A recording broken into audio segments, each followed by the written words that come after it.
Jahazi TV.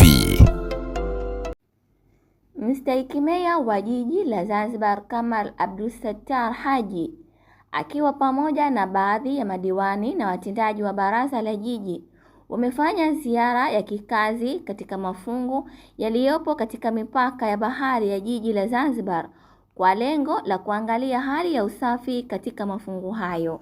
Madiwani wa Baraza la Jiji pamoja na watendaji wa baraza hilo wametakiwa kuwa wabunifu katika kutafuta vyanzo vya mapato ili baraza hilo liwe na vyanzo vyake vya mapato na kuweza kujiendesha wenyewe bila kutegemea pesa za ruzuku kutoka serikalini. Kauli hiyo imetolewa na Meya wa Baraza la Jiji Mheshimiwa Kamal Abdulsattar Haji alipokuwa akifungua rasmi mafunzo ya siku 3 kwa madiwani na Baraza la Jiji pamoja na watendaji yaliyofanyika katika ukumbi wa mkutano na ofisi za Jiji Mchezani Mall. Hata hivyo, amesema Jiji kuwa na vyanzo vyake vya mapato litaweza kushiriki kiukamilifu katika shughuli mbalimbali za kiserikali na kijamii, ambapo aliwataka madiwani hao kuleta fikra na mawazo ili kufikisha suala hilo. Aidha, amesema majiji mengi duniani wamekuwa wakiendesha kwa kujishughulisha na masuala ya ukusanyaji wa mapato katika miradi yao, ikiwa sambamba na kushiriki matukio ya kijamii, lakini pia kuzingatia mapato serikali kuu.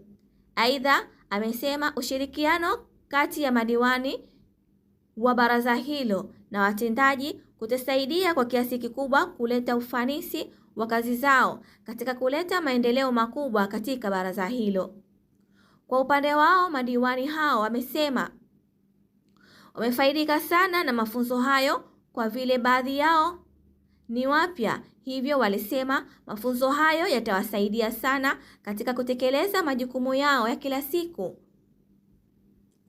ya kuwatumikia wananchi katika wadi zao. Mada mbalimbali zimetolewa katika mafunzo hayo, ikiwemo masuala ya utawala bora, maadili ya uongozi, sheria za ardhi pamoja na namna ya uendeshaji wa vikao vya baraza. Zainab Ali, Jahazi TV. Jahazi TV.